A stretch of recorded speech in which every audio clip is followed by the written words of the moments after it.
you can only watch it for the first time once. It'll be interesting to see what we catch and what we don't. This is our only first time. We know that it's a serialized show. Have you ever played the video game Mass Effect? Okay, Tolkien, chill Putting out. some little breadcrumbs. Jean Brede Chuckle Nugget. Question. This is where Babylon 5 is becoming Babylon 5. We have the most incredible community out there. Feels like we're going to continue to go down this rabbit hole. I was right. Just trying to put the pieces together. I was right. I'm the king, baby. What? Are you kidding me? Here I go back to Doom, as I often We're do. officially into it, Jeff. 100% so good. It was so completely accurate. That was great. I love that. Definitive ranking. I can keep watching the show. I love it so much. The year is 2026. The name of the podcast, Babylon 5, for the second time. Welcome to Babylon 5 for the second time. Never, ever was this a Star Trek podcast. Not at any point in history, because, Brent, you and I used to be Star Trek podcasters. Used to be.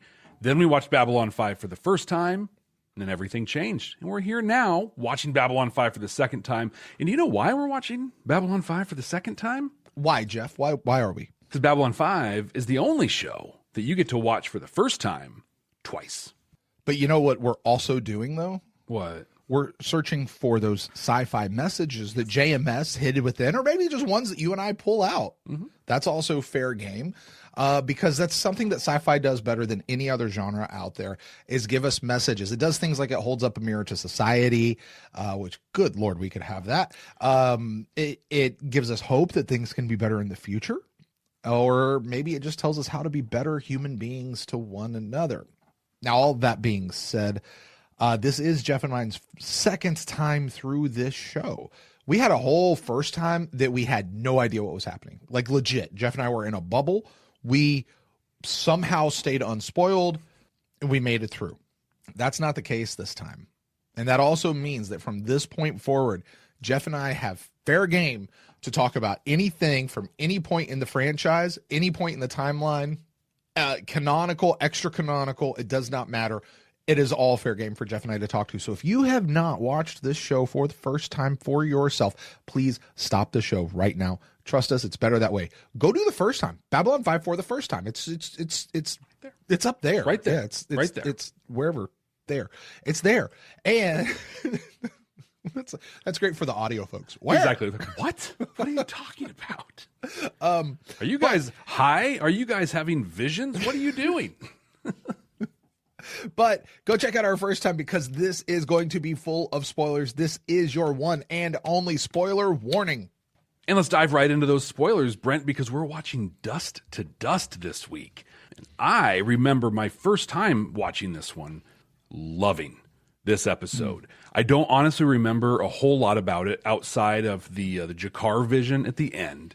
And then Bester showing up and being a competent law enforcement officer alongside with Garibaldi and being a good teammate, being the best buddy cop combo in all of Babylon 5. Actually, I don't remember that last part, but I'm going to add that on. That's extra canonical, and that they really are the best buddy cop combo. Fair enough. Yeah. Do you remember what you thought of this the first time you saw it? Jakar on drugs, man. Yeah. It's Jakar on drugs. Mm-hmm. That's what I remember. Like you, I remember really liking this episode, but it's season 3. There's only one episode in all of season 3 that I'm like, nope, next. At least in my memory. Yeah. Mm-hmm. There's probably a couple along the way that be like, okay, we can skip one. Conventions, I believe, is one of them. But for the most part, like, season 3 is just, it's top notch television all the way through the whole ride. So yeah, definitely the vision of Jakar. I think this is Jakar's turning point, is in my memory. Like, when we think about, here's where Jakar began the show and here's where Jakar ends the show. He goes on a journey, but this really is in my memory, and I'm eager to see if this is actually true watching it again. This is the crux where everything changes for Jakar. Like, so far, he's just been this playboy. He's got the religious thing going on, which still, I call that into question. But he's the Kari. He wants to go, kill people and just take revenge. And it's really the experience he has in this episode that sends him into this character that only Andreas Katsoulis could do. Could possibly do. Yeah, right. And that's what I got. Well, it's interesting that you said you remember loving it, because I happened to go back and listen to the first time that we did, that I was linked up earlier. You got the receipts, huh? I got the receipts. Uh-oh. You want to hear what you actually thought? I would love to know what I actually thought. I don't know. Do I want to know? Here's your quote. Okay. Or not really a quote, I'd summarize, but outside of Jakar's vision, does this episode even have any real point? No. Yeah. You know what? Jakar's vision's the only part I really remember. Yeah. So, but it's still so good. You didn't buy the idea, the concept of Jakar bringing drugs onto the station and using them for a weapon. You had a real problem with that concept. I might actually still have a problem with that. Yeah. It's possible. We'll see what happens. But overall, you liked it. You liked it, but we're not high on it. Not as high on it as I remembered you being, actually. Really? That's happened several times. Mm-hmm. It's better in your memory than it is in real life. Or I don't know. Hear me out, Jeff. We understand it better later on. Yeah. Yeah. You get all the pieces. Also, I think this is just I want someone. We have some really intelligent people that listen to this show. Actually, anyone listening to it that's not us is a lot more intelligent than but some really smart people. It would be interesting to kind of do a comparison, because we talk about that concept of groupthink quite a bit, where people just kind of have their own idea and then it comes together and then everyone has the same idea. Knowing that we're looking at our first time, we remember our first time through differently. Like there's something to dive into there. Like we've created a microcosm that someone could really look into. Hold that thought, Jeff. Oh, okay. What did you say the first time around? Well, I was really big on Bester in this episode. Of course you were. Of course you were. Oh, I planted my flag, and I planted it hard in this one. I said Bester was right. Bester was justified, and he was actively bullied by the crew of Babylon 5. Do you want to get him, or should I, folks? Hey, we'll see what happens, right? We'll see what happens. Right. I've already admitted, like in the last, when the Underground Railroad one, where it's like, that was not good. But I did love this episode. I loved Jakar hitting rock bottom. I loved the Bester stuff in it. I was really, really into this one. More so than I remember being, actually. Okay. All right. That's kind of interesting. We both had some theories about Jakar in this one, shockingly. You thought that he was going to be the direct catalyst to Londo's redemption, even though Londo is still irredeemable. Was I right about that? Is Jakar the direct catalyst for Londo's redemption? Knowing what we know now. I want to say yes, but I don't know that he could have done it without the influence of Veer. Okay. Because 100%, like that moment when Jakar is locked up on Centauri Prime and it's just the two of them in that cell, I think that was a moment, right, that really tipped it. But I don't know that Londo would have been able to accept that catalyst had it not been for Veer. Yeah. Still the catalyst, though, right? Well, it was that. It was also him finding out that Rifa and Morden were directly responsible for Adira's death. Mm-hmm. Oh, yeah. That was a big piece. That was like huge. His turning point. Mm-hmm. But when we go all the way down to the Very Long Night of Londo Mollari, right? It's between him and Jakar.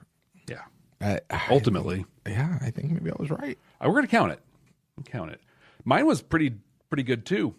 I said this vision is going to light a religious fire in Jakar, and we're going to be hearing a lot about this moving forward. Well, take your prediction crown and shove it on your head, Jeff. Hey, we both we're just good at this. Yeah. Just your shoulders off there, pal. Let's not talk about all those times. Let's talk about the 4 times we were dead on. Right. Soulmates. Let's talk about soulmates when we got that one. So you were confused, and we talked quite a bit and weren't able to like suss anything out on this one, but they talk about how Dust acts on the gene, the telepath gene. Yep. And so is everyone a latent telepath? Is no one? What's the deal? Like, what is the deal with Ivanova, and what does that even mean? Yeah. This is a big... Now, hold on. Let's answer that question. Is everyone a latent telepath? Does everyone have or carry the telepath gene encoded in their DNA, whether it's recessive, whether it's dormant, whether it's active?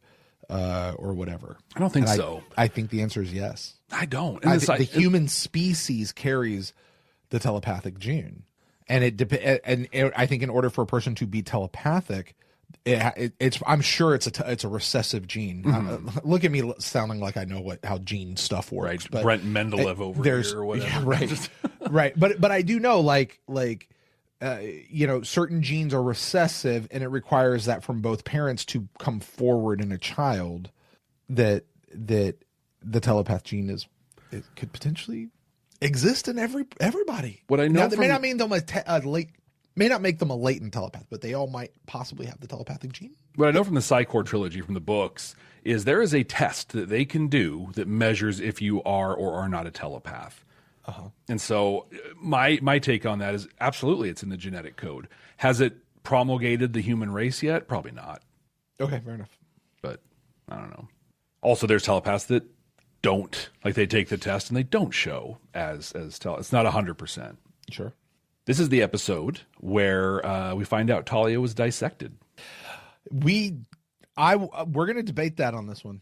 So I maintain, yeah, you and I were in two different spots on this, right? Well, no, we were. No? Your thought was, well, so me, I was just like, oh my gosh, that's crazy. I can't believe that. You said Andrea Thompson must have pissed somebody off and they are slamming the door shut on her ever coming back. Okay. Yeah, we were all in that they actually dissected her. Really? Okay, I must have had a thing later where because I maintain she was not dissected. This is just what Bester was saying to elicit the emotional response because if I remember right, he's got telepaths in the room. He's got Minbari telepaths in the room helping to suppress that. And if he could elicit enough of an emotional response, it would cut through that and allow him to read. And I maintain that that's why he was doing it. Other people say that he really was. And I know when I asked JMS on social media which one it was, his answer was yes. Is that the only reason that he said that, even though it's not live? Because I think Talia's still out there somewhere. We talked at length about Psychor and who they actually cared about. This is where we start to get into Bester's kind of master plan of things. He specifically says, we care about the people of Earth, but we agreed that by people of Earth, he meant the telepaths of Earth and all of that, kind of the master race stuff. Right. We dove in pretty deeply, and especially in our messages conversation, but throughout. Ivanova is willing to sacrifice her entire career to stop Bester. Something comes up. I don't remember how this happens, but she's going to do the whole thing. Sheridan tells her the quote is that we have to fight them and not become them. Yeah. And so we did really had a great conversation about that. Veer shows up here from from Minbari, and he's wearing a coat that you desperately want a version of. So if anybody out there, cosplay person, can make that coat for Brent, he'd be very appreciative. Very. We took some time breaking down Jakar's vision, trying to figure out what was the drug and what was Kosh. Okay. And what we decided was that basically he followed the same path that Sheridan did in All Alone in the Night. Like took him through a number of experiences to kind of prep him and then took him to the point and decided it was pretty much all Kosh. And the last one I've got here was, so Jakar gets sentenced in this one. Okay. I said, he better be in prison till at least episode 13 or more on this. He needs to serve some real time. You were furious about the sentence that he got. You're yeah? That's it? That's all? Come on. This is ridiculous. And I'm curious if, in your scouring of the internet, when you found every single thing that Joe Michael Straczynski has ever said about this episode, did he say anything about the sentencing for Jakar? And what other cool things did he say? Honestly, I didn't find anything that he said about the sentencing. It's ridiculous. And I did an exhaustive research looking for just that one specific question. Absolutely. It's the big question of the whole episode. It really is. But he did say a few other things. A couple things I'm going to say for the episode itself. But talked a lot about Kosh. There's a lot of conversations. And most of these, just so you know, most of the stuff that I found was him answering other people's questions. It wasn't just necessarily him volunteering information. Mm-hmm. So it's all going to be couched in these questions. And some of this I think will be fun to talk about in light of future knowledge. Okay. All All right. So regarding Kosh, he says that we will see him outside of his suit. Actually, I loved his teaser he was putting out here for this episode. We'll see Kosh outside of his suit again in Dust to Dust, but in a somewhat unconventional fashion. Okay. Uh-huh. So this is the episode where he appears to Jakar as his father and then as Jaquan. Mm-hmm. Yeah. Right? I think that's the sequence that happens. Yeah, but it's all Kosh the whole time, right? Yeah. So yeah, we do that. There was a fun little thing that happened in this episode. They changed the ending music. Really? The end credits. Yeah. Okay. And the thing is there was a whole lot of people just like, oh yeah, you guys noticed. So here's the thing. We were supposed to change it in the first episode of this season, but we forgot. Oops. And we didn't catch it until this episode. Oh, wow. Stand by. We'll be right back. Are you ready to take your Babylon 5 for the first time experience to the next level? With our exclusive Patreon, you'll get access to all kinds of cool stuff that you can only find there. Our recording notes, unedited reaction videos, an exclusive Discord community, and you can even be listed as a producer of the show. Plus, we even offer exclusive meet and greets and hangouts. You won't find this kind of experience anywhere else. Get all these amazing benefits, plus the opportunity to interact with other fans from around the world. It's being part of a huge community where everyone shares the same appreciation for Babylon 5. Subscribe at patreon.com/Babylon5First. That's the number 5 and the word first to get access to these incredible benefits. That's patreon.com/Babylon5First. We can't wait to see you there.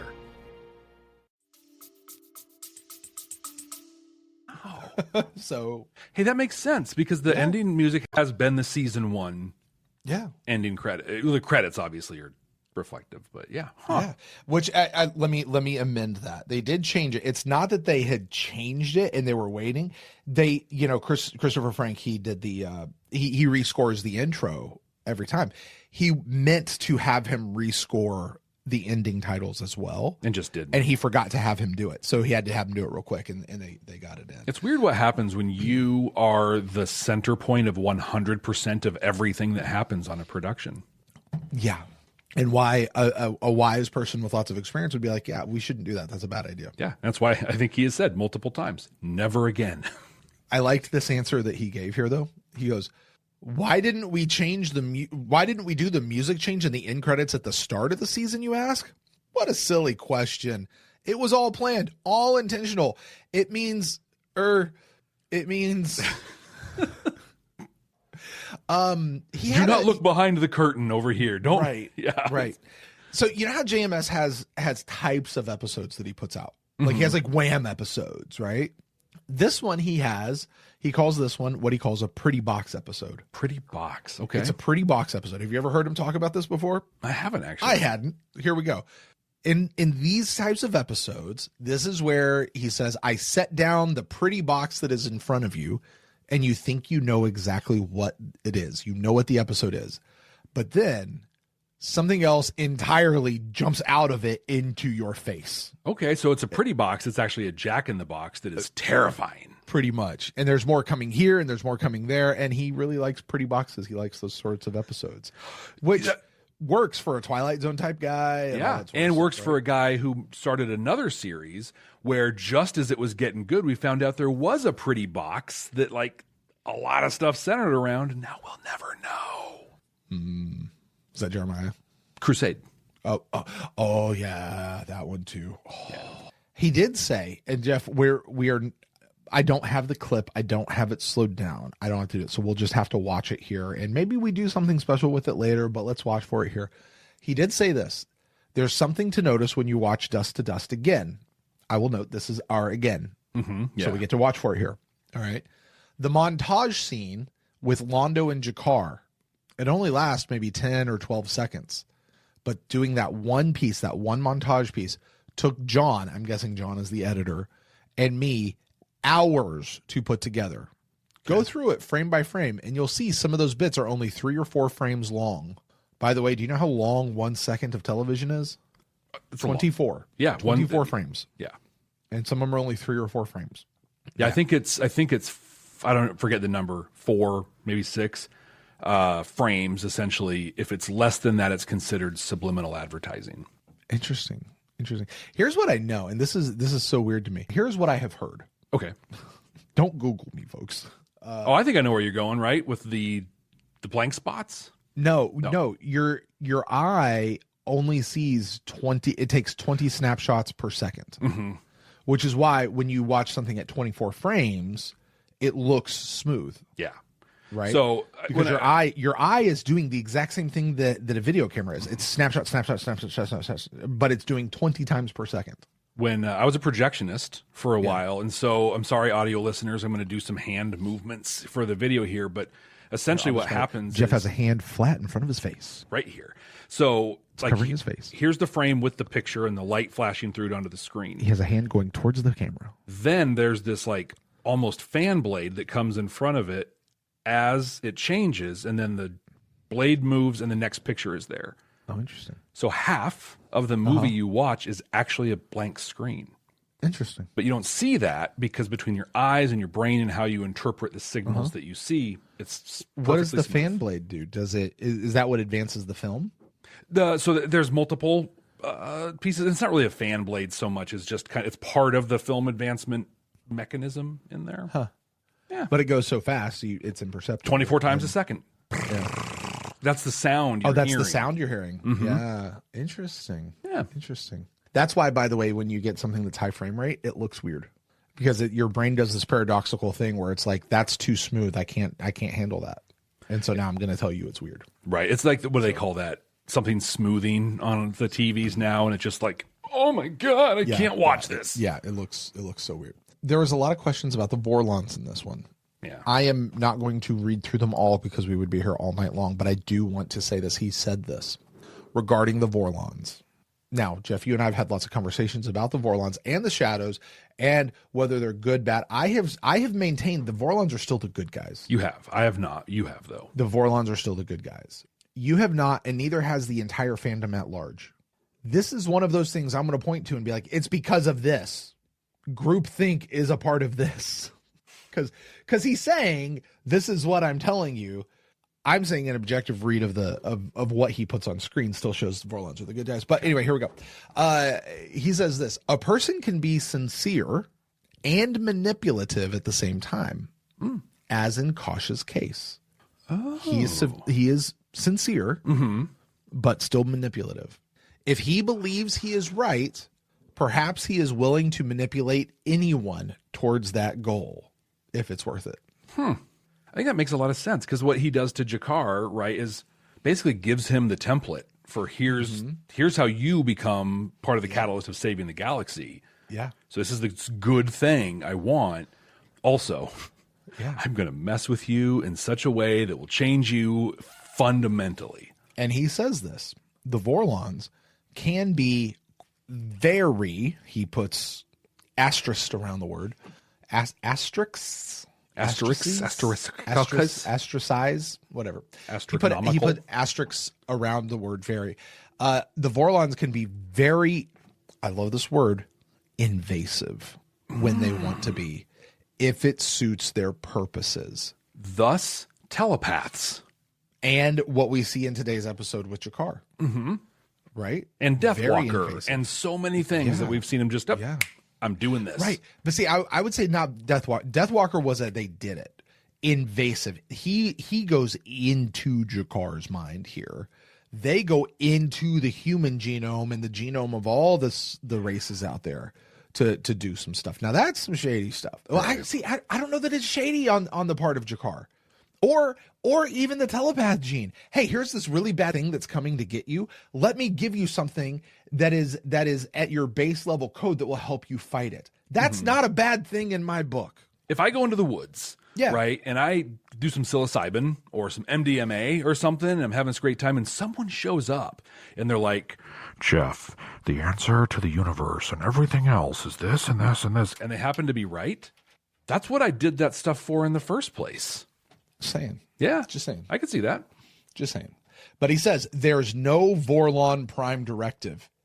It's manipulation, whether it's large or it's small. All right. Yeah. Now, I will concede that JMS is very much building in that the Vorlons are not good. Mm-hmm. That manipulation is bad and wrong, and that their reason for doing this is to manipulate things for their own ends.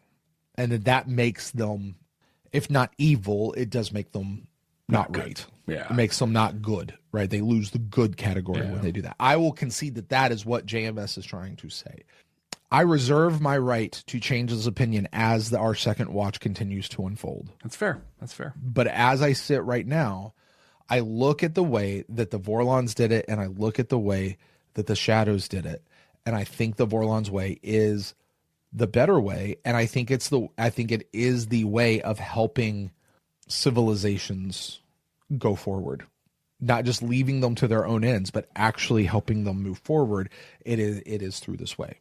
I'm going to invite you and our listeners to listen to a Rush song from their There's a shock, right? Yeah, go to the album Hemispheres, and there's a song called Cygnus X1 Book 2. I think it's about 18 minutes long, and it is brilliant. But it basically tells the story of an early civilization, and like first they worship just this god, and everything's this. And then they worship just this god, and everything is this. But then they find the god of balance and realize you need both. So I think they're both awful because you can't have all of just one or the other. But listen to that song through the lens of the Vorlon and the Shadows. I do want to bring up what our friend Ben, who says in the council chambers, who is joining us live. Our council chambers are always invited to join us for our live recordings, and Ben is one of those folks. He says, I'll say it again. Kosh is mostly a good guy, but Kosh does not equal all Vorlons. Yeah. And I will also concede that. My 98% of my experience of Vorlons, and when I think of Vorlons, I do think of Kosh. Yeah. 1, not Kosh 2. Right. Like Kosh 2's bad news. Like, there's some good stuff or okay stuff he does, but wow, most of it is. But he just goes, well, again, when one of them dies, and we don't know exactly how all the Vorlon are connected and smushed and all that kind of stuff. Like we don't understand. So when one of them is killed, what does that mean and do to the rest of them? But one of them died and they went ape. Oh yeah, they went nuts. Yeah. And that's what we're seeing is the response to one of their people, and they're just going, enough of this stuff. I don't know that gives us a really good picture of who the Vorlons are when they're at their best. Because I would not say the Vorlons were at their best at that point. I think it's fair to say we never see the Vorlons at their best. Or do we? And this is the best that they are. Yeah, that's a good point. All right, Jeff, there was a lot of other stuff that he had here. A lot of it was little minuscule things that have to do with the episode itself or things that have to do with future episodes that don't really apply to our conversation here. I do have a couple things I do want to talk about during the episode, but that's going to wrap us up. So why don't we go watch the episode? Let's do it right now. For those of you who are joining us, welcome, especially if this is your first episode, because every episode is someone's first. Also, Brent, did you know that every episode is also someone's favorite? I did know that. Yeah, and there's some episodes that should not be. It's okay if this one is, though. We'll get to the other ones here down the line. But what we're going to do, I want to make sure you know exactly what's going to happen from here. If you are watching us on YouTube, Brent and I are going to pull the video up right here. You're going to see it. You're going to watch it along with us. We're going to comment as things are happening, kind of like a reaction video. If it's on YouTube that you're watching us, it will be edited up, compressed. You won't see the whole episode itself. You just get the meaningful conversation and things like that. If you want the unedited version with maybe comments that don't make it or things like that, we post those, and we post them ahead of the release at our Patreon page, patreon.com/badnerds. And if you're listening to us on an audio podcasting app, or maybe, I don't know, you're watching it on YouTube, but you're not actually watching YouTube, you're just letting it play.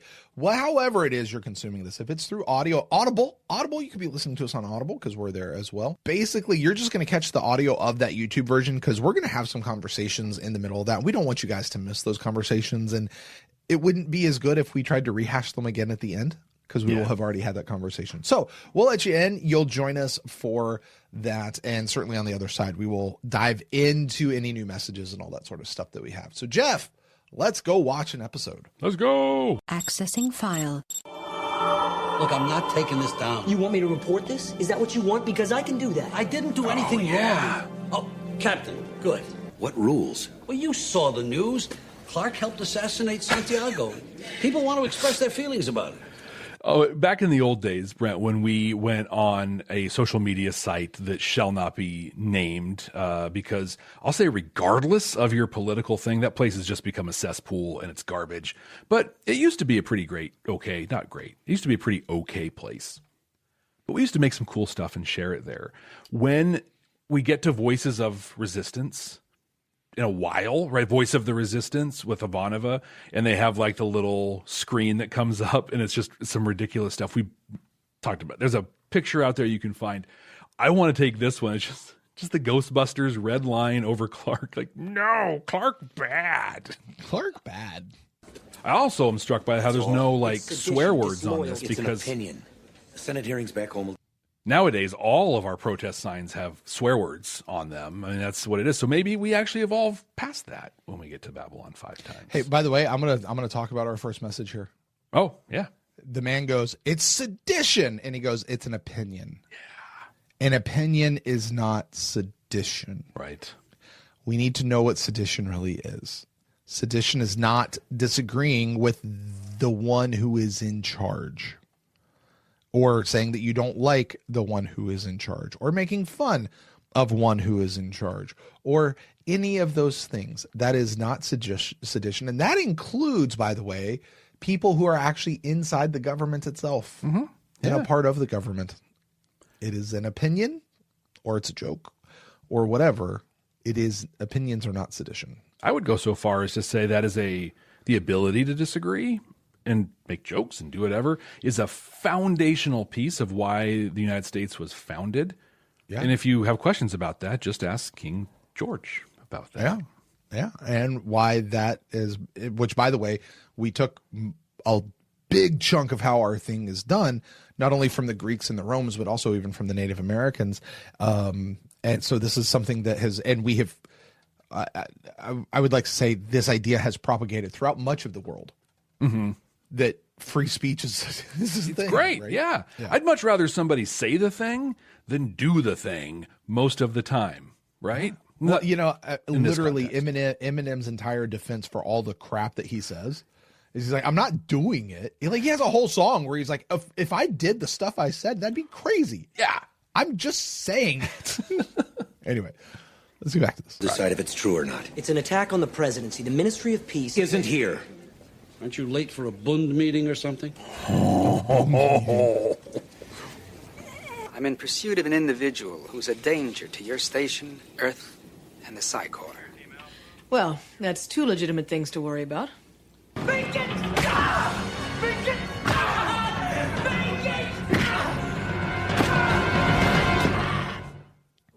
Question.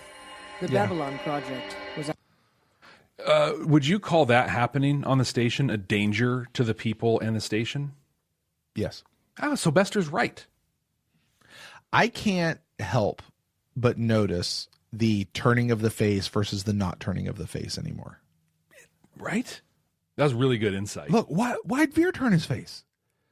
Have these changed? No. The people who are turning their face? We talked, I don't remember what we decided, what we talked about, but we did dive in. No, I feel like some of those are like some of those people that did not turn their face earlier have now turned their face, and vice versa. We need to do a thing, Jeff. We need to do a comparison between like, okay, so Veer is now away on Minbar, where he's doing the Abraham Olinkoni thing and all that. So he now has something to hide that he didn't at the beginning of the season. So he started to turn. I think he was always turning, though. Was he always turning? I'm pretty sure. I felt like Lanier was turning, and he didn't turn now because he was hiding his love for Delenn. I think he didn't turn now. I think it's a pretty legitimate thing to look back, because my experience is that you remember things exactly the way they happened every time. So we totally should go back and check. That I remember things happen exactly as they do every time. Is that what you're saying? Steel trap. Steel right? clad. Yes. Iron trap. Iron trap. In theory, they chase down rogue telepaths, but in Bester's case, that mandate is just a little broader. They're not supposed to engage in unauthorized scans, but everything that's been happening lately, the Ministry of Peace enforcing codes of conduct, that situation we had with Talia. Right. I also want to point out, like, this is a thing, they're not talking about Sheridan is not talking about Bester right now. He's talking about Psychor. It happens to be Bester, right? But like with Ministry of Peace, with all these things going on. Well, no, that's not what he said. He said Psychor comes in and does this, but with Bester, it's a different thing. Garibaldi said that. Garibaldi is grinding a personal axe here. Steel trap. I know, right? Yeah. There may be an alternative, but it does carry some risk. I like this a lot, and what it points to the value of having like a outside person come in to help you problem solve. Delenn doesn't have any history with this. She's not constrained by Earth Force thinking or anything like that. Yeah. Just, hey, here's an idea that you probably didn't think of. If they just tried to figure this out on their own, I don't think they would have ever gotten here. Right. Which is a good point. I'm sorry, pause that. It's a good point to bring in outside folk. And we'll discuss this more later. I don't want to dive into it too, but Sheridan here says, if those are only two options, neither one of those are acceptable. We need to find something else. To your point, oh, that's what we got. Let's get somebody else in here, though, that can help us give us a third option that might be more acceptable. Come in and ask that dumb question. Yeah. That's like, oh, gosh, yeah, I guess this could work. Yeah. Although she looks like she's treading very close water. Yeah.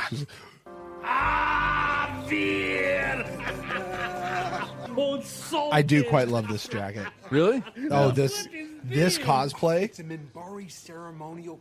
This is my cosplay when I go to some nerd convention. Be such a deep cut. It'd be great. Nobody would know it. Very nice. Wear it when you're there, not here. You're a Centauri, remember? I could wear it to a Star Trek convention and just see who catches it. I've never been to Mimbar. What's it like? It's very cool. We saw how many people caught it when I wore a Babylon 5 shirt at Star Trek convention. Not many. They're like foreigners, but the religious cast, very, very friendly. They don't know you. You're kind the way I do. They don't understand. I think it's some kind of a joke. She's monologuing. Stop monologuing. Just do it. Nothing works with you people. Nothing but force. Defense grid, prepare to fire. Fire! Lay in order. Standing by. It's nice that the computer follows his orders.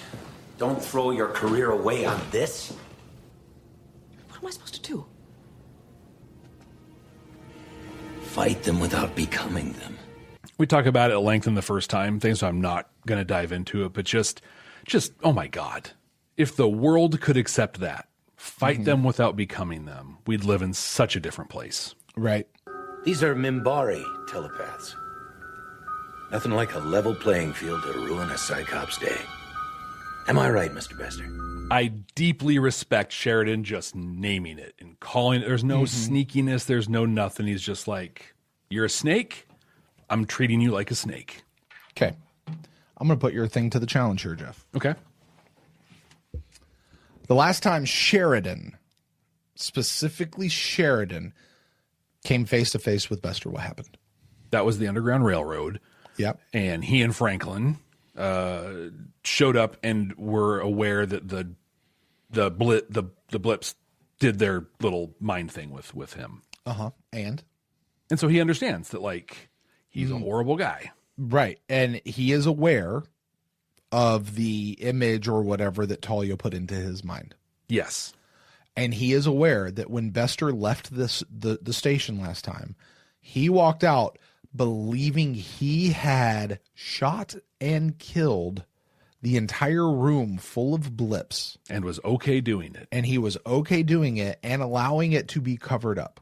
That's Sheridan's experience now. And Sheridan is treating him, I'm going to say, with respect. Like, confrontational respect. I'm not going to mince words, but I'm going to say exactly what I need to say. But you're here. I can't stop you from whatever. I mean, at least he's given the guy an audience. Right? You think anybody that just walks on the station gets to go talk to the commander in his office with senior staff present? No. And a bunch of Minbari? Like, that's a pretty big deal. Frankly, I don't trust you as far as I can throw this station, and I hold you personally. I'm sorry. Do you know why that light? That's why the action figure is a thing. Yeah, that tiny little Babylon 5. The tiny little, so he finger. can throw it. Yep. That's why the finger. That's why it's here. This is Dust to Dust Sheridan in Earth Force uniform. That's actually not the Earth Force uniform. Remember what happened to the non-homeworld, Vizek. You would not want the same to happen to your own. Wow. Ask Shakar. Dude, he can say that though. No, but he can say that as a threat because they did it. They did it. Mm-hmm. He could be bluffing the entire way.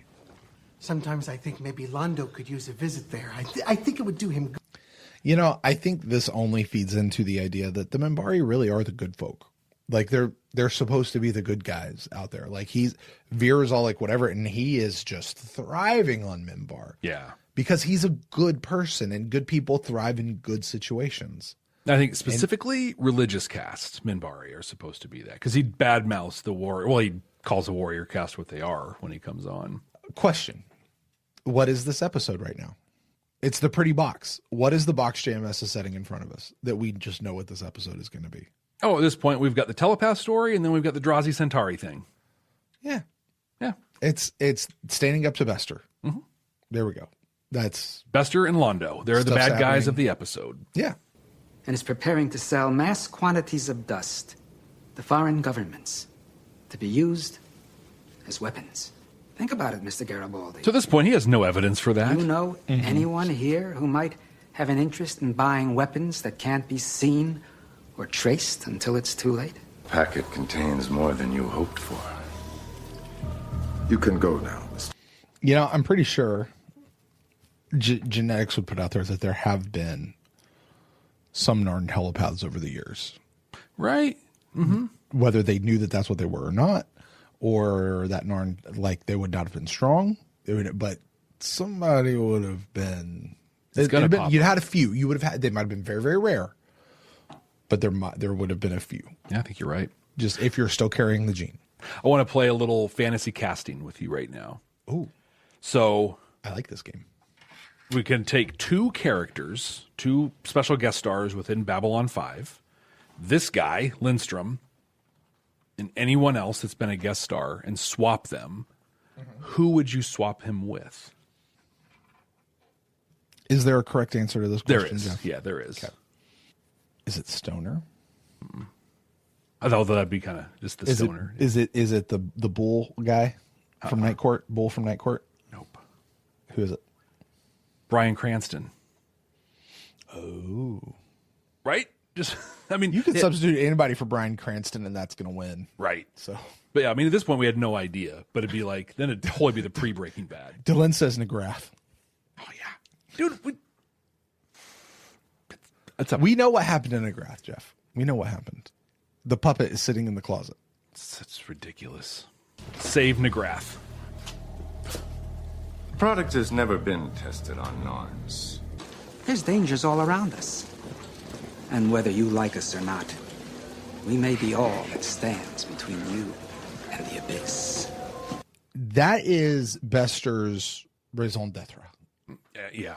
That is Bester. Like there is no lie in anything he just said. Agreed. And to your earlier point, Bester is the hero of his own story. Everything he is doing, he thinks is truly the right thing to do. Mm-hmm. And that's his point there. It's the thing I think about in terms of like in management. We often talk about, you've probably heard this before. You don't have to like each other. You just have to work together. I think what I almost would have said, I wouldn't have changed anything Bester said, but it almost would have been like, hey, Garibaldi, you don't like me any more than these other people. That's fine. We have an existential threat occurring on this station right now that you and I are partnered on doing together. Can we at least have the professional respect to do this job? Mm. You don't have to like me. We have to work together. Yeah. But he took it a whole level further. Oh, is this the one where like he looks at his hand, he starts looking at his hand and stuff? Okay, is he actually going down the hallway here? Or is this all in his head? Because he ends up with Londo, so he does move.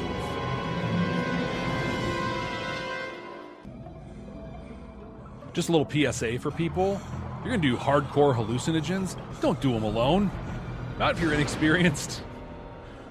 This is a rookie mistake right here. Noted. Well, I was supposed to be up for that promotion. You know the thing I loved about that scene with Jakar? What's that? Was it followed Bester and Garibaldi out there in the Zocalo, and he's like, oh my gosh, the silence. It's so quiet. And then, boop, we got to hear some of the noise that came through. Good call. Yeah, good point, Jeff. You stay out of my head. Now I got rights. I'm sorry. Did I say something? That happens sometimes. I said no. But the guy's still here, isn't he? Question. Yeah, he's still here. Probably ought to be hands off there. Brent, who was the bad guy in that scene? The character. It was Garibaldi. Yeah, not Bester. Yeah. Garibaldi.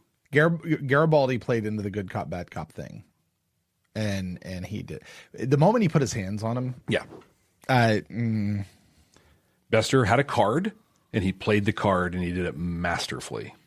Well, the odds were good that he was lying about something. Right. Liars are always afraid that somebody's... I don't know if you ever interrogated anybody, Mr. Garibaldi, but he was lying. With a vehicle for his paranoia.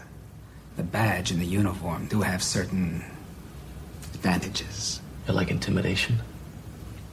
But Garibaldi. Goose gander.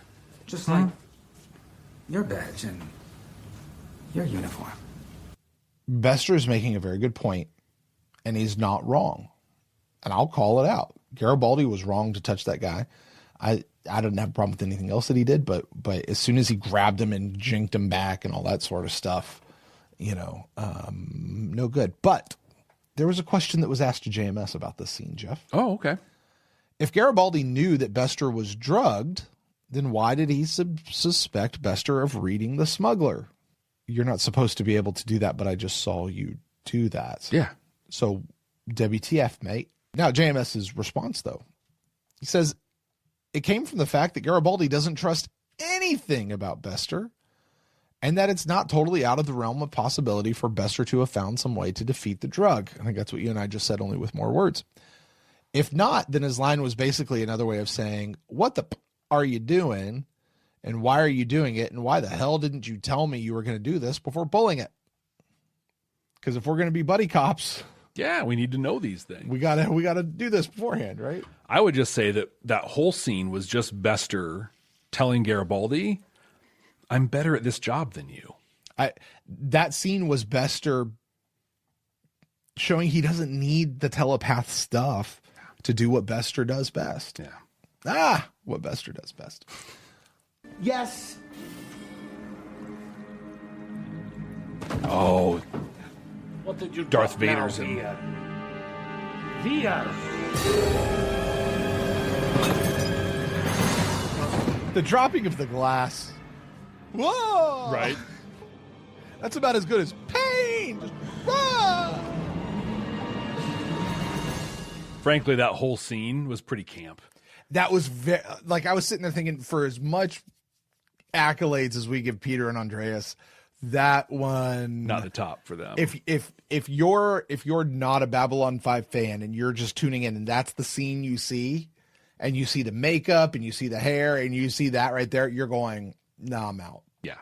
I'm out. I don't know if you saw Veer in his coat when he came on, not a little dude. And for Jakar to be like, I'm just holding him like this. Yeah, that's not the highest point for them. It was the highest point for Veer, though. I sit on the floor. This whole scene reminds me of the Sierra game Police Quest, where like you're hiding behind the bush, waiting to come out and do the arrest with Hoffman, I think is the character. But like you got to come out at the right time, otherwise it all messes up.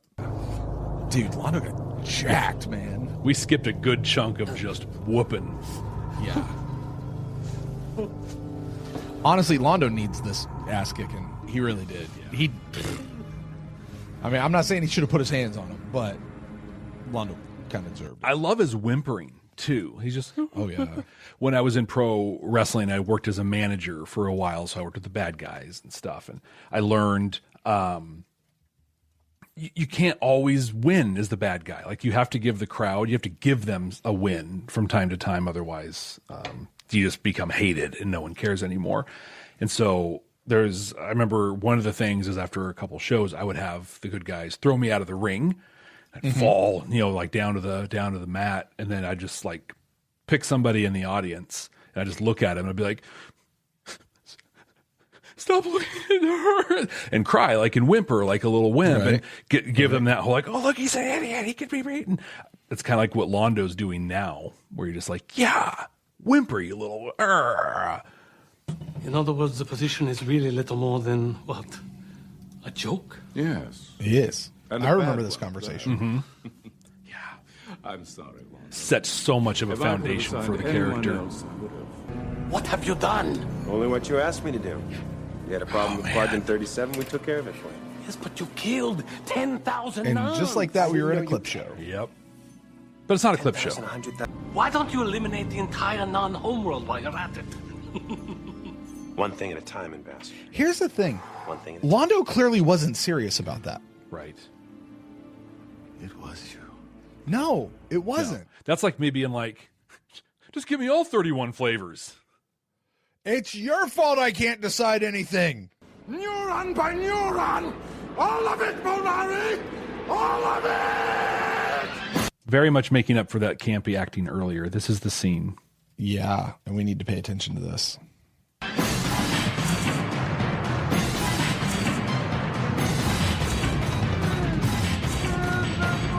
Oh, it keeps getting faster and faster.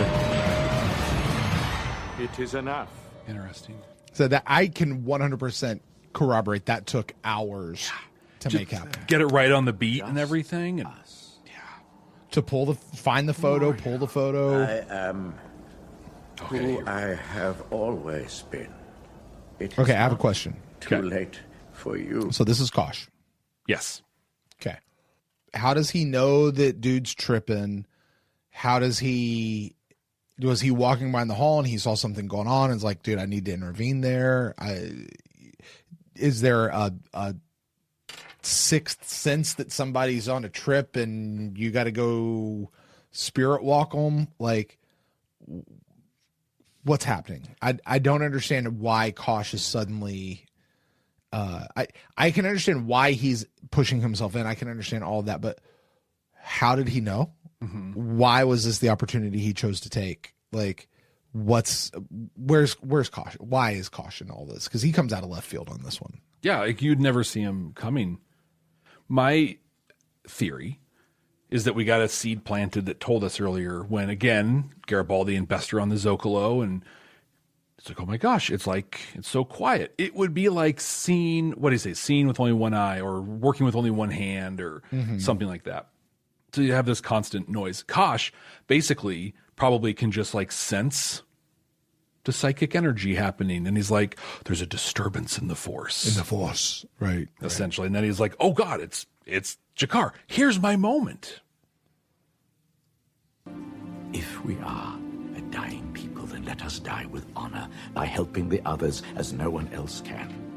This is an interesting conversation to listen to in light of somebody saying, oh, who needs to go away, the Centauri or the Narn? And Kosh going, yes. Like Kosh has already declared, look, these guys just need to go away. They need to be wiped off. But he's like, if we're a dying race, let's at least go out with honor. Let's at least do some stuff. It's almost like Kosh is trying to push for the obliteration of the Narn. Yeah. But in a good way. Like, but if you're going to do it, hey, listen, you're going out. Let's go out with good stuff. Yeah. You know, I'm going to have a lot more to say about this particular conversation at the end of the show. So stick with us. But, yeah. Where have you been? I have always been here. I've always been here.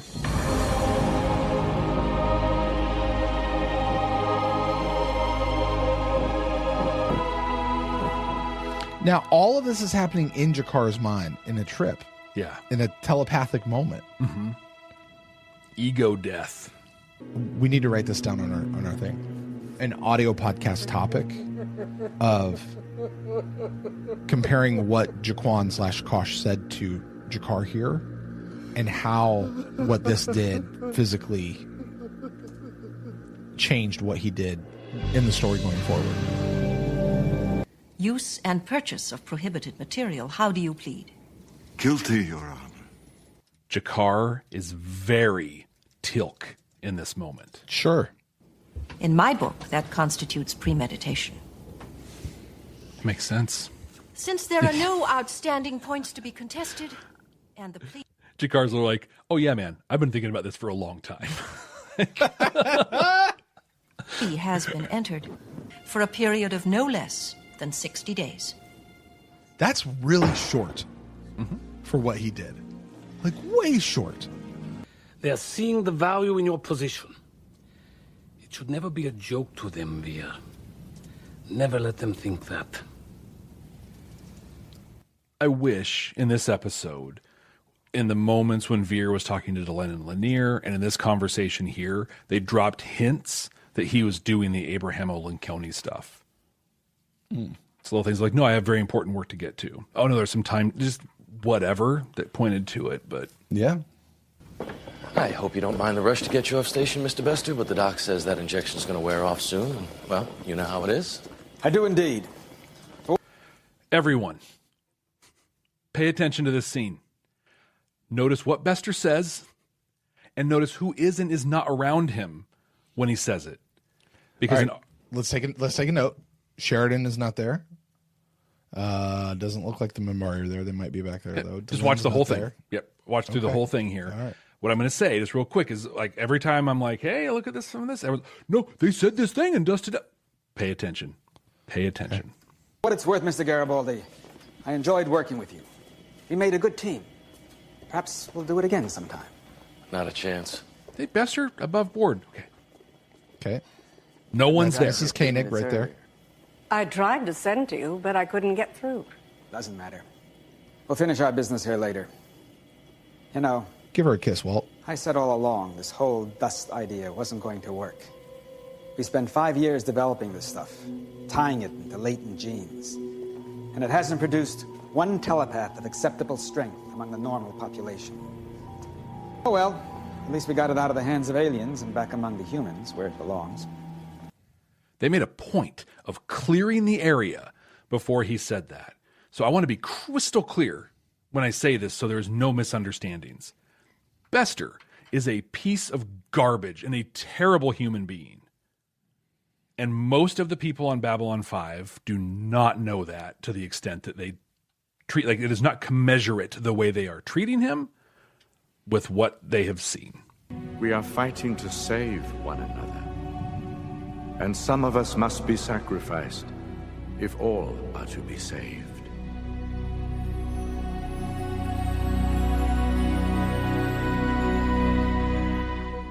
All right, Brent, I say we get right into the conversation. You brought it up when we were watching. Unless you have anything else you want to dive into, let's talk about the vision.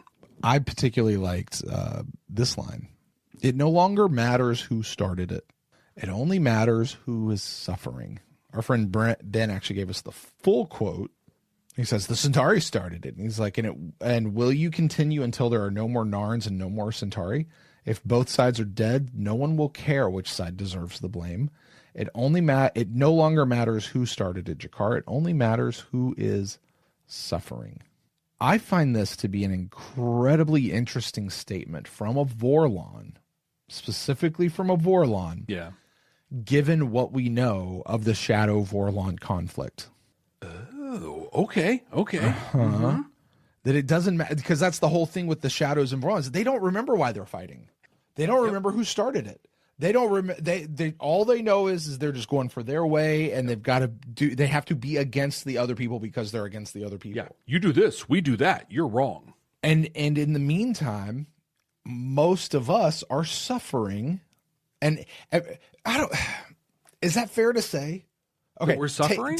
Hold on. Take out when the Vorlons went batshit crazy and they just started obliterating everybody. Are the civilizations of the galaxy suffering? Because of the Vorlon influence? Because of the Vorlon or Shadow influence. I mean, Shadows because they're obliterating people, which is what makes them the bad guys. But even under the Vorlons, are people really suffering? Sure, they might be being manipulated, but are they suffering? Their societies are advancing. Societies are growing. where my mind goes is the way they manipulated through science, genetic things like that. But one of the primary ways that they manipulated across the board was in introducing religious iconography, faith, things like that. And this is not a fully formed thought, but my mind just goes into all of the harm and suffering that has come as a result of people's misinterpretation of the teachings of their faith. Would that be the case had the Vorlon not? This is a reach, right? But it's one of those things where the shadows and the suffering because of the shadows, it's right there. It is plain as day. Mm-hmm. There's the suffering. I think the Vorlons might be more subtle because it's invasive, because it's manipulative. It's not as obvious as the shadows. But is that on the Vorlons? Okay. Here's the thing. Okay. We can directly tie chaos, destruction, and obliteration to the shadows. Yeah, we watch the shadows blow up ships and stations and colonies. We can directly tie that influence to what they did with the Centauri and all of that sort of stuff. And that's just what we've seen in our own show. Let's forget about what all's happened throughout history, right? Your example is using the stuff that the Vorlon promote, religion, art, and all this sort of stuff, and the crimes and atrocities that people have committed in those names through a bastardized version. Yeah, things people did, not the Vorlon did. That's not necessarily on the Vorlons, though. That's how people twisted it. And people are going to twist stuff. No matter what planet you're from, people are going to twist stuff. It's going to happen, right? And that's why it's on us to police those sorts of things and to call those things out. But that does not inherently make culture, religion, science, art wrong, bad, or evil. In fact, I would tell you that none of those things really are wrong, bad, or evil. It's what you put to them. Yeah. It's kind of like money. Money is neutral. There is no such thing as good money, bad money. But money is not good or bad for anyone. All it does is it enhances who you are already. So I would push back on what you're saying because I hear what you're saying. And I would just, but that's not on the Vorlons. That's on the people. So I think I agree. I absolutely agree. I don't think it's not a question of looking at the shadows and the Vorlon and what they're doing that's causing suffering. If we look back 1,000 years ago, 10,000 years ago, it's their conflict in which people suffer. Entire races were erased. The Narn lost their telepath stuff. Like awful things happened to the races because of the shadow, what we call the shadow wars that happened, but they were shadow Vorlon wars. It was the conflict, the war that caused the suffering, not necessarily the individuals. I mean, shadows did. I'm not taking anything away from that, but it was the war, I think. I don't disagree. And I want to respond to what some of our council chamber folks are saying over here. Delenn says, remember that the Vorlons are also holding the younger races back by blowing up tech that they feel that the younger races aren't ready for. Okay, but are they wrong? I don't even think it's a question of right or wrong. I think they're holding back. They're not necessarily causing suffering. Because they're right not causing or wrong? Death and destruction, right? Yeah. Right. Becky says that and Becky brings up the main argument that I always bump up against. Okay, and I'm going to validate that. Yeah. I don't know that I agree with it in the light of everything. But we'll go to it. It says it is on the manipulative authoritarian race which has decided what is best for other people, that people then behaved in ways because of how they were manipulated. You manipulated me to do this, and so then I started doing that, and I did that because you manipulated me to do such. And Becky goes on to say that I would argue that yes, the people who had the power were responsible. Manipulating a person is not a gift. I will agree with you. Manipulating people is not a gift. Am I manipulating my child when I try to teach my child how to behave and what my value system is? Am I manipulating my child that way? I don't think that's a similar. So your child, I think you have an obligation to teach and manipulate and whatever. Are the Vorlons? What'd you just say? Oh yeah, manipulate. Absolutely. You have 100%. An obligation to teach, manipulate, whatever. Teach and manipulate. As a manager, as a supervisor, it's my job to teach, coach, and manipulate to get a thing done. Absolutely. Okay. But that's an established. And does that make it does that make it bad? Inherently bad? No. Okay. Also, there's an established relationship that forms that. If a parent wasn't doing those things, they're not doing their job. If a supervisor's not doing those things, I think that just for the sake of the conversation, there's the assumption that manipulation equals bad. And I am saying that is not the case. What I'm saying is the difference with the Vorlons is there is no established relationship. There is no obligation. They are not required to teach, to coach, to manipulate, to do those things. Whereas a parent, it is. I don't think they're the same thing. Let me ask you this. You remember that episode of Stargate? Okay, and this, buddy, I'm going to stretch on this one. All right, get ready for just get stretched out. Follow it out. We're doing some stuff. Do you remember the episode Pretense, which was it's the trial of Skara? Yes, where it's the battle for the body. Who has rights to the body? For those of you who haven't seen that episode, there is a parasite organism that has taken over an individual, and it actually goes on trial to decide who actually gets precedence over the body. Is it the parasite, or is it the person and the personality to whom the body originally belonged? To which all of us seems it's obviously the person to whom it originally belonged. But the name of the Gould, who was the lawyer for the other side, and I forget his name off the top of my head, but he makes a very good point. He's like, you have cattle, you have pigs, you have these lower life forms. Do you not consider them to be service animals? Do you not consider them to be food? We consider ourselves much higher, and we consider humans to be basically the same thing that you guys consider that. So you're our property, and that's how we think of you. Using that, if the Vorlons consider their responsibility to younger races, as a race, not necessarily as individuals, but as a race, is it really that different? And the established relationship being what? We are all beings who lived and came up through this galaxy. So I don't think it's different, but also I think that the Goa'uld are wrong in that assertion. Sure they are. Yeah, which means... And that's why I said we're going to stretch. I said we're stretching. But my point being, the Goa'uld had a vision and an understanding of the relationship between the two that the other necessarily did not. Mm-hmm. Anybody who's a manager or supervisor and says you don't manipulate people to do things, you're lying to yourself. You're lying. Yeah. I'm just saying, I think it is feasible that both Vorlon and Shadow consider an established relationship with the races. So I think the difference there is that, because I think we explored this in the Stargate. Again, this is not a Stargate podcast, but we have one of those. So, right. But in the episode when they fall upon the Unas, right, and the Unas are being sold as cattle and the whole thing. Oh yeah. Both SG1 and the Unas are like, they're not that. This isn't okay. We're going to break them out. We're going to change this. In a supervisor-employee relationship, that is, hopefully and most of the time, consensual. Both parties have consented to that relationship. Parent and child, not necessarily consensual, but it's baked in. Like it's how we're literally designed to be. Elder race and younger race, no, that's just a bunch of people sticking their nose in other people's business. Okay.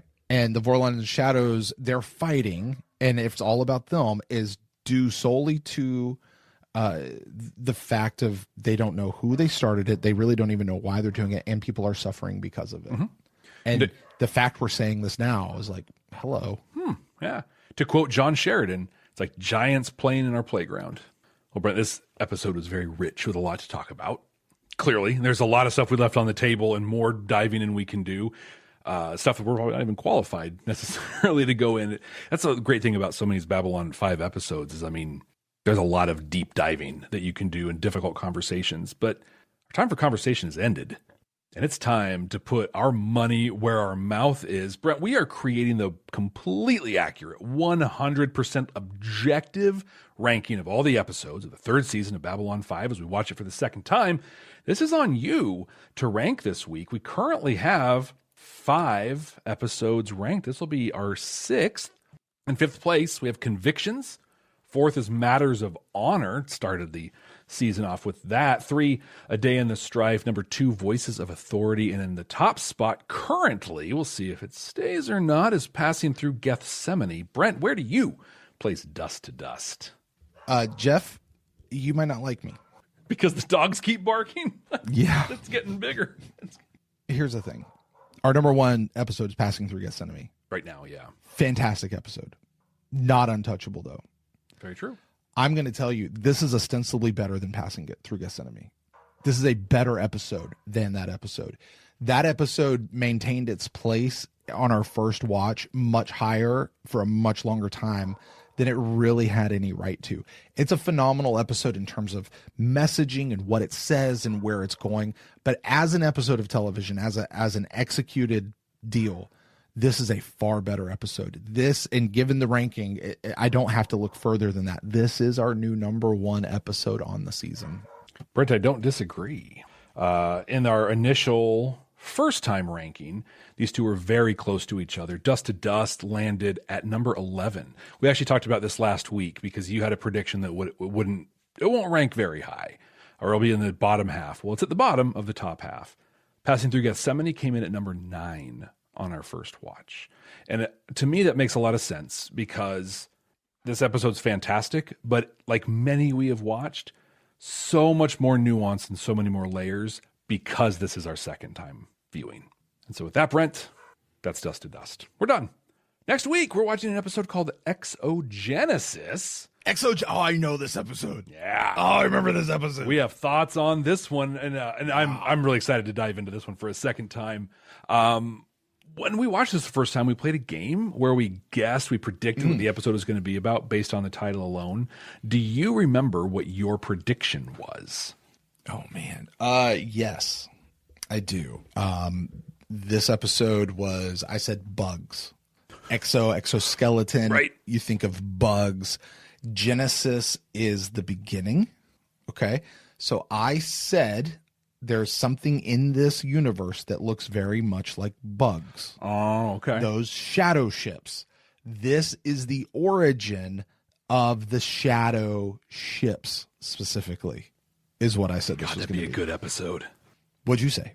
I got on this tear about the first one's recruitment missions with Ivanova and Marcus, and I really thought... Oh, yeah, that thing that we really never, ever see again, but is supposed to be just happening continually in the background. It gets mentioned again. It comes up. Sure. I think so, at least. But I figured that would be this, right? Like they're out doing a recruitment mission, and in that, the exact mirror of you, I thought we would start learning about the Vorlon and their early involvement with Earth and kind of their development on the galactic stage. And we were both quite wrong. Very wrong. Because, well, I was right about one thing. Bugs. Yeah, bugs definitely are a part of this. Bugs. Exogenesis, not one of the more popular episodes within the fandom. I am going to sit right now and I'm going to make the Bad Nerds guarantee. The next week episode of us, Babylon 5 for the second time, is one you do not want to miss. It's going to be great. And to make sure you don't miss it, make sure you're subscribed wherever you're listening, wherever you're watching. Leave us a rating, leave us a review, comment, do all of that great stuff. We love interacting with you.